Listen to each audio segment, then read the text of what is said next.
Pagi itu, matahari belum sepenuhnya muncul di ufuk timur, tetapi kesibukan sudah mewarnai rumah sederhana nan asri milik pasangan muda itu. Zita sudah bangun sejak pukul 5 pagi. Sebagai seorang wanita karir yang mandiri, ia terbiasa mempersiapkan segala sesuatunya dengan rapi. Zita merapikan pakaian dinasnya di depan cermin, memastikan jilbabnya terpasang sempurna. Di dapur, Fahrul, suaminya, tampak duduk dengan gelisah di meja makan. Secangkir kopi hitam yang sudah dingin tergeletak di hadapannya tak tersentuh. Fahrul mengetuk-ngetukkan jari telunjuknya ke permukaan meja kayu dengan irama yang tidak beraturan. Tatapannya kosong. Zita yang baru keluar dari kamar tidur langsung menyadari tingkah aneh suaminya itu. Biasanya Fahrul adalah orang yang paling bersemangat menyapanya.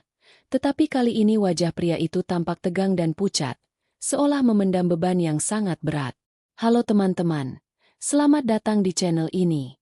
Di sini kita berbagi kisah-kisah kehidupan yang penuh makna dan bisa jadi pelajaran untuk kita semua. Sebelum lanjut ke ceritanya, ayo absen dulu. Tulis di kolom komentar. Kamu menonton dari kota mana saja? Jangan lupa like, komen, dan subscribe supaya tidak ketinggalan cerita berikutnya. Zita menghampiri suaminya dan menyentuh pundaknya dengan lembut. Fahrul tersentak kaget, seakan baru saja dibangunkan dari mimpi buruk. Zita bertanya dengan nada khawatir apakah suaminya sakit. Fahrul menggeleng cepat, berusaha memasang senyum yang dipaksakan. Ia berdalih bahwa ia hanya kurang tidur karena semalam bermimpi buruk tentang mobil Zita mengalami kecelakaan hebat di jalan tol. Suaranya terdengar meyakinkan. Hati Zita tersentuh mendengar penuturan itu. Namun, Fahrul bersikeras. Ia bangkit dan meminta kunci mobil dengan nada mendesak, mengatakan bahwa ia hanya ingin mengecek tekanan ban dan kondisi rem sebentar saja demi ketenangan hatinya. Tanpa curiga sedikit pun, Zita menyerahkan kunci mobilnya. Dari jendela ruang tamu, Zita sesekali melirik ke arah garasi. Ia melihat Fahrul membuka pintu mobil, masuk sebentar, lalu keluar lagi dan berjongkok di dekat ban belakang, sibuk melakukan sesuatu di kolong mobil. Sekitar 15 menit kemudian, Fahrul kembali masuk ke dalam rumah. Tangannya sedikit kotor oleh debu dan noda hitam oli. Napasnya terdengar agak memburu. Fahrul menatap mata Zita lekat-lekat lalu berkata dengan suara serak bahwa firasatnya ternyata benar.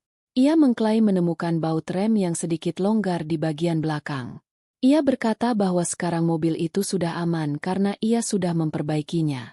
Zita yang buta soal mesin hanya mengangguk percaya, tidak menyadari bahwa keringat dingin yang mengalir di pelipis Fahrul bukanlah karena lelah, melainkan karena ketakutan dan ketegangan akibat perbuatan jahat yang baru saja dilakukannya.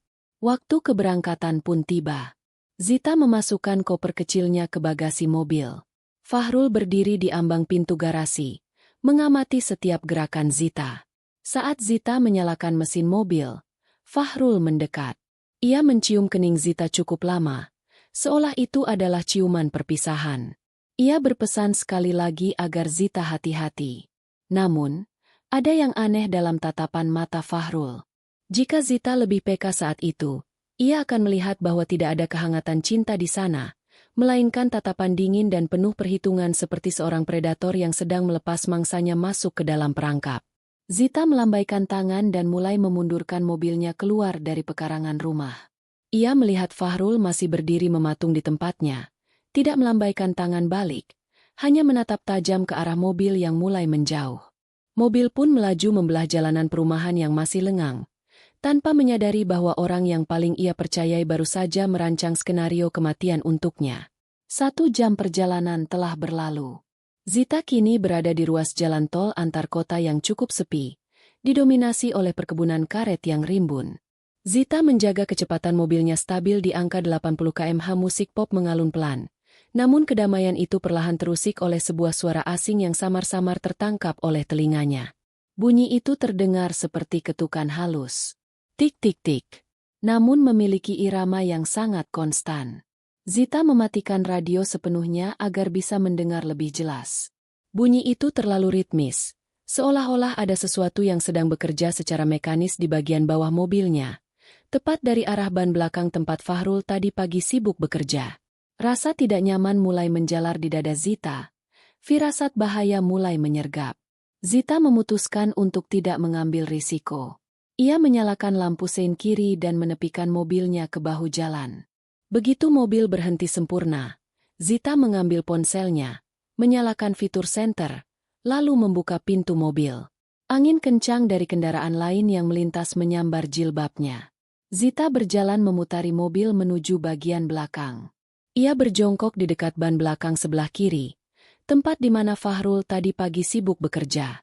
Saat ia mengarahkan cahaya senter lebih dalam ke balik velg, matanya menangkap sesuatu yang ganjil.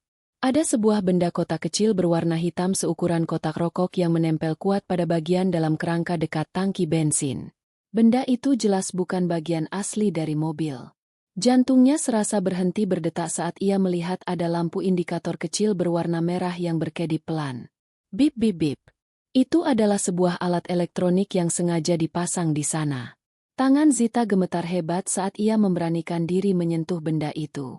Terasa dingin dan licin, menempel dengan magnet yang sangat kuat. Dengan sisa keberanian yang ia miliki, Zita menarik benda itu sekuat tenaga. Kini kotak hitam misterius itu berada di telapak tangannya. Bayangan wajah Fahrul kembali muncul. Kali ini bukan dengan rasa sayang, melainkan dengan kengerian. Fahrul adalah orang terakhir yang menyentuh bagian ini. Zita merasa mual. Kakinya lemas hingga ia terduduk di aspal bahu jalan. Ia ingin menangis, tetapi insting bertahannya segera mengambil alih. Ia tidak boleh diam di sini. Jika Fahrul memasang alat pelacak, berarti suaminya itu tahu di mana posisi Zita sekarang. Zita bangkit berdiri, mengencangkan genggamannya pada kotak hitam itu. Ia tidak akan pulang. Ia tidak akan menelepon Fahrul. Ia harus mencari perlindungan pada pihak yang netral dan berwenang, kantor polisi. Sesampainya di halaman kantor polisi, Zita tidak memarkir mobilnya dengan rapi. Ia berhenti begitu saja di depan lobi utama. Zita keluar dari mobil dengan langkah tergesa-gesa sambil mendekap kotak hitam itu. Dengan napas tersengal, Zita menyerahkan kotak itu kepada petugas piket dan berkata, "Tolong saya, Pak. Suami saya memasang ini di mobil saya. Saya rasa ini bukan benda baik." Suasana di ruang tunggu kantor polisi terasa begitu asing dan mencekam bagi Zita. Setelah 2 jam berlalu dalam ketidakpastian, seorang petugas bernama Aldo masuk membawa telepon genggam khusus kepolisian. Aldo menjelaskan bahwa kepala polisi, Pak Rusdan, ingin berbicara langsung dengannya dari area sterilisasi bersama tim penjinak bom. Dengan tangan gemetar hebat, Zita mengangkat gagang telepon. Hening sejenak, hanya terdengar suara napas berat dari seberang sana. Ketika suara Pak Rusdan akhirnya terdengar, suara itu bergetar penuh dengan nada panik yang tertahan. Pak Rusdan meminta Zita untuk tetap tenang. Namun kalimat berikutnya justru meruntuhkan seluruh pertahanan Zita. Pak Rusdan mengatakan bahwa Zita sangat beruntung karena masih bernapas saat ini. Ia menjelaskan bahwa benda hitam kecil yang Zita temukan bukanlah sekadar alat pelacak GPS biasa. Benda itu adalah sebuah pemicu bom rakitan yang sangat canggih dan mematikan. Pak Rusdan menjelaskan dengan suara tercekat bahwa di dalam kotak itu terdapat bahan peledak jenis C4 dalam jumlah cukup untuk melubangi tangki bensin dan menciptakan ledakan berantai. Dunia Zita seketika gelap gulita. Napasnya tercekat. Bom! Suaminya memasang bom. Alat itu dirancang dengan mekanisme pemicu ganda, yang akan aktif secara otomatis jika mobil melaju di atas 80 km/h selama lebih dari 10 menit. Fahrul telah merancang skenario kematian yang nyaris sempurna. Air mata Zita menetes tanpa suara, deras membasahi pipi dan jilbabnya. Tubuhnya menggigil hebat seolah sedang berada di tengah badai salju. Ia membayangkan dirinya mengemudi tadi pagi. Jika saja ia tidak peka terhadap bunyi aneh itu, saat ini ia pasti sudah menjadi onggokan daging hangus di dalam kerangka mobil yang membara. Fahrul, pria yang memeluknya tadi pagi, pria yang pura-pura mengecek rem demi keselamatannya, ternyata sedang mengirimnya menuju liang lahat. Senyum Fahrul, kecupan di kening, dan pesan hati-hatinya, semuanya adalah sandiwara iblis. Rasa sakit di hatinya jauh melampaui rasa takut akan bom itu sendiri.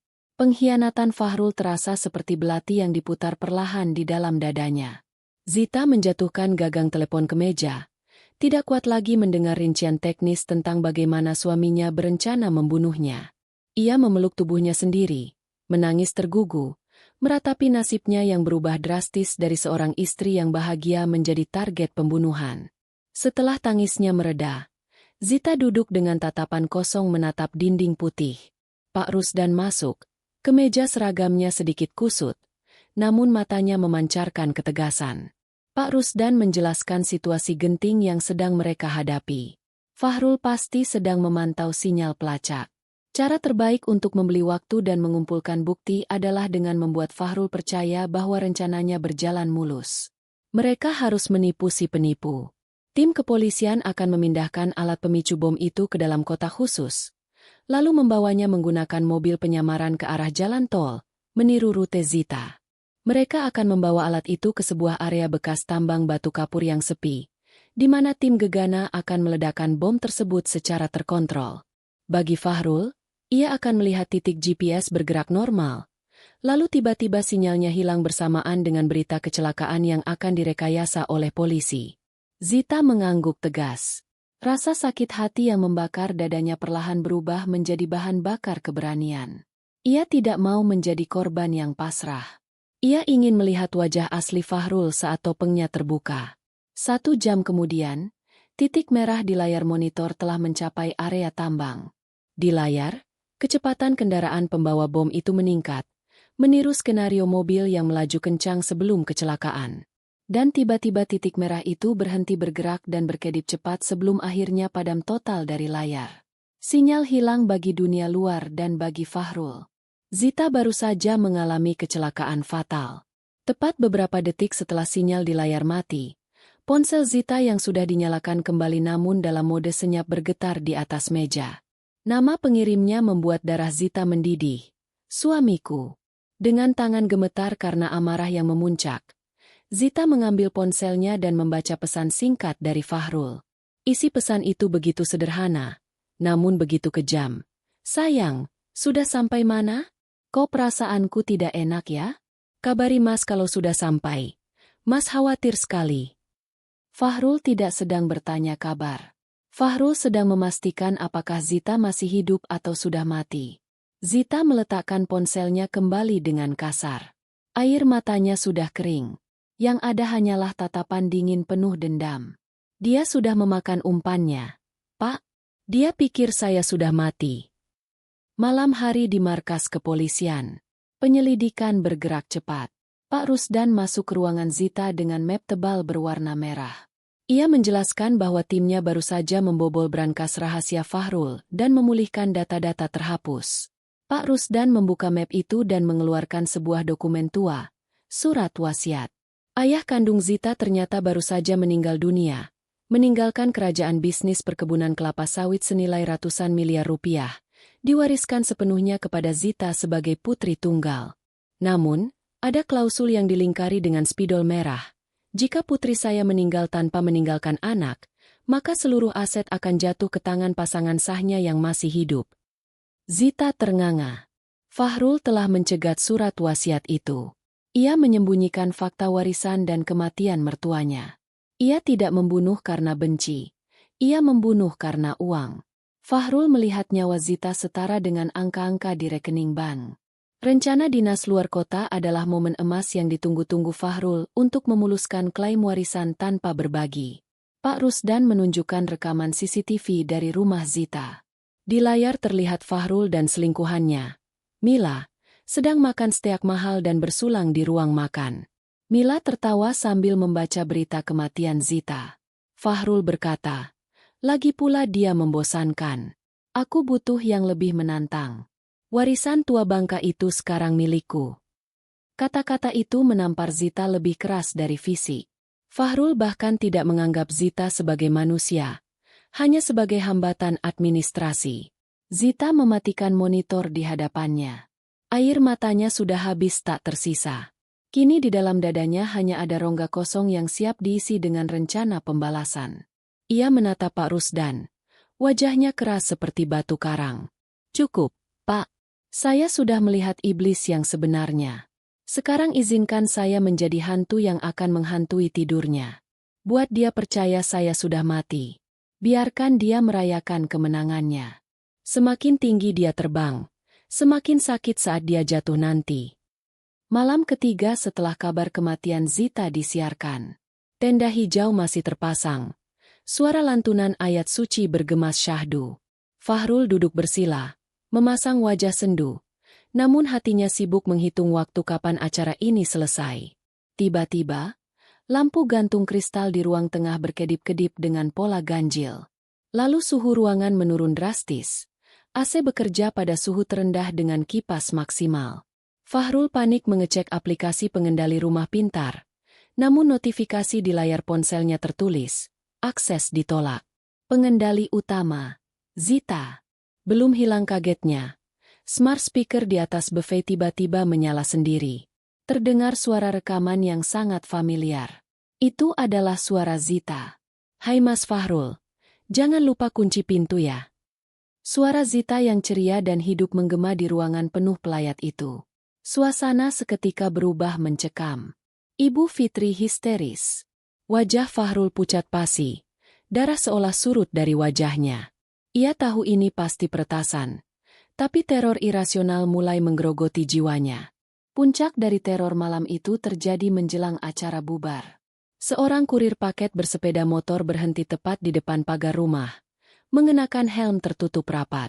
Kurir itu meletakkan sebuah kotak kardus lusuh di hadapan Fahrul. Tidak ada nama pengirim, hanya tulisan spidol merah tebal, untuk suami tercinta. Dengan tangan gemetar, disaksikan oleh sisa-sisa tamu yang penasaran, Fahrul membuka kotak itu. Bau oli dan besi berkarat menyeruak keluar. Di dalamnya terdapat piringan rem cakra mobil yang sudah retak dan hangus, serta secari kertas putih dengan tulisan tangan Zita.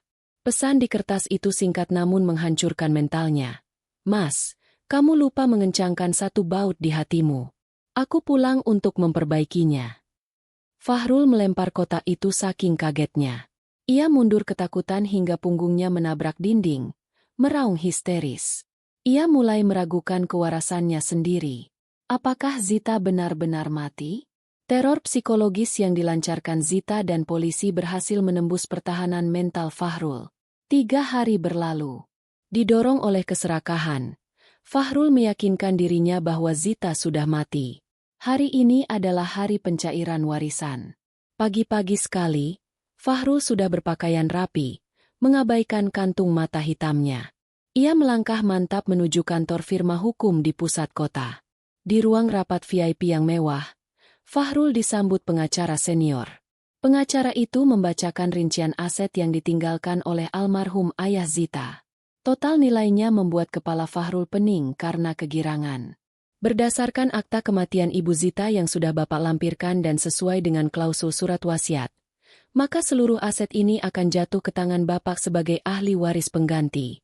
Silakan Bapak baca klausul pelepasan hak dan tanda tangan di bagian yang sudah ditandai materai ini. Fahrul menerima pena emas. Tepat saat ujung pena menyentuh kertas, sang pengacara tiba-tiba meletakkan tangannya di atas dokumen itu. "Tunggu sebentar, Pak Fahrul. Prosedur hukum kami mewajibkan adanya verifikasi akhir dari saksi kunci, terutama untuk kasus di mana pewaris utama meninggal secara mendadak." Fahrul mendongak, keningnya berkerut kesal. Perasaan tidak enak kembali menyergapnya. Perlahan, gagang pintu besar di ujung ruangan bergerak turun. Pintu terbuka dengan suara engsel yang halus. Dari balik pintu muncul sebuah siluet. Bukan polisi, bukan hantu, melainkan seorang wanita. Tak. Wanita itu melangkah masuk ke dalam cahaya ruangan. Fahrul menyipitkan mata dan seketika itu juga pena di tangannya terlepas jatuh ke lantai. Mulutnya ternganga lebar. Matanya melotot seakan hendak keluar dari rongganya. Wanita itu adalah Zita. Zita yang berdiri di sana mengenakan setelan blazer yang elegan dan formal, memancarkan aura kekuasaan. Wajahnya segar bugar. Tatapan matanya tajam dan dingin, menusuk langsung ke manik mata Fahrul. "Tidak mungkin," desis Fahrul dengan suara parau. Kamu sudah mati. Aku melihat beritanya." Zita berjalan perlahan mendekati meja. Ia tersenyum, Tapi senyum itu adalah seringai dingin seorang hakim. Hai, Mas. Mimpimu jadi kenyataannya. Aku memang pulang lebih cepat. Tapi sayang sekali aku lupa mati kemarin. Kata-kata itu menghantam Fahrul bagaikan palu godam. Ia menyadari bahwa ia sedang berada di dalam perangkap tikus raksasa. Pintu ganda di belakang Zita terbuka lebar dengan kasar. Suara derap langkah kaki sepatu bot yang berat memenuhi ruangan. Masuklah Pak Rusdan, lengkap dengan seragam dinas kepolisiannya, diikuti oleh Aldo dan beberapa anggota tim reserse bersenjata lengkap. Fahrul terdiam, matanya melotot melihat seragam polisi itu. Ini bukan sekadar Zita yang selamat. Ini adalah operasi jebakan yang dirancang khusus untuknya. Fahrul merosot jatuh terduduk di lantai. Pak Rusdan berdiri menjulang di hadapannya. Sandiwara sudah selesai. Fahrul, panggungmu sudah runtuh. Aldo maju membawa sebuah laptop dan memutar layar agar menghadap ke Fahrul. Di layar itu muncul rekaman video CCTV Fahrul dan Mila yang sedang makan steak sambil tertawa-tawa di malam setelah berita kematian Zita. Yang penting dia lenyap. Warisan tua bangka itu sekarang milikku. Suara Fahrul dari rekaman itu memenuhi ruangan. Belum cukup sampai di situ, petugas polisi wanita menggiring masuk Mila, yang kini mengenakan baju tahanan oranye dan diborgol. Mila berteriak histeris, menyalahkan Fahrul atas segalanya, mengkhianati Fahrul tanpa ragu sedikitpun. Zita melangkah mendekati Fahrul yang masih terduduk lemas. Fahrul mendongak, matanya berkaca-kaca, mencoba memohon belas kasihan. Namun, Zita mundur selangkah, menolak disentuh oleh tangan kotor itu. Zita berkata dengan dingin bahwa Fahrul sudah mati sejak ia menemukan bom di mobilnya. Pak Rusdan memerintahkan anak buahnya untuk memborgol Fahrul. Bunyi klik dari borgol itu terdengar seperti musik pembebasan bagi Zita. Fahrul tidak melawan, hanya pasrah saat digiring keluar. Saat melewati Zita, Fahrul sempat berhenti sejenak, menatap istrinya dengan tatapan nanar penuh penyesalan karena tertangkap. Fahrul dan Mila dibawa turun ke lobi gedung di mana puluhan wartawan sudah menunggu. Cahaya kilat kamera menyambar-nyambar wajah Fahrul yang tertunduk malu. Zita menyaksikan semuanya dari jendela lantai atas berdiri di samping Pak Rusdan. Ia menghela napas panjang, melepaskan beban berat yang selama ini menghimpit dadanya. Hari ini, keadilan telah ditegakkan dengan cara yang paling sempurna. Penjahat itu telah jatuh ke dalam lubang yang ia gali sendiri. 6 bulan telah berlalu. Fahrul divonis penjara seumur hidup atas percobaan pembunuhan berencana dan tindak pidana terorisme. Di dalam sel yang sempit dan berbau apek, Fahrul terus dihantui oleh bayangan harta warisan yang gagal ia dapatkan. Suatu hari, ia mendapat kabar bahwa ada pengunjung untuknya. Itu adalah Zita. Mantan istrinya itu duduk dengan anggun di seberang kaca. Wajahnya terlihat bersinar dan damai. Zita menatap Fahrul tanpa emosi. Mas Fahrul, ucap Zita pelan, namun jelas melalui interkom. Kamu tahu kenapa ayah kandungku tidak pernah menghubungiku selama puluhan tahun? Kamu pikir dia benar-benar konglomerat sukses? Asal kamu tahu, Mas, perusahaan ayahku sebenarnya sudah bangkrut 5 tahun lalu. Harta yang tercatat di surat wasiat itu memang banyak, tapi hutang pajaknya jauh lebih besar. Aset-aset itu semuanya dalam sengketa bank. Jika kamu berhasil menjadi ahli waris, yang kamu dapatkan bukan uang ratusan miliar, tapi surat tagihan hutang sebesar 500 miliar yang harus kamu lunasi seumur hidupmu. Mata Fahrul melotot nyaris keluar. Rahangnya jatuh. Ia membunuh, menipu, masuk penjara seumur hidup demi hutang. Zita menutup ceritanya dengan senyum manis yang mematikan, lalu berdiri. Fahrul berteriak histeris, memukul-mukul kaca pembatas. Ironi itu menghancurkan sisa kewarasannya. Biarlah Fahrul membusuk di penjara dengan pikiran bahwa ia berkorban demi kehampaan. Itu adalah penjara di dalam penjara yang Zita ciptakan khusus untuknya.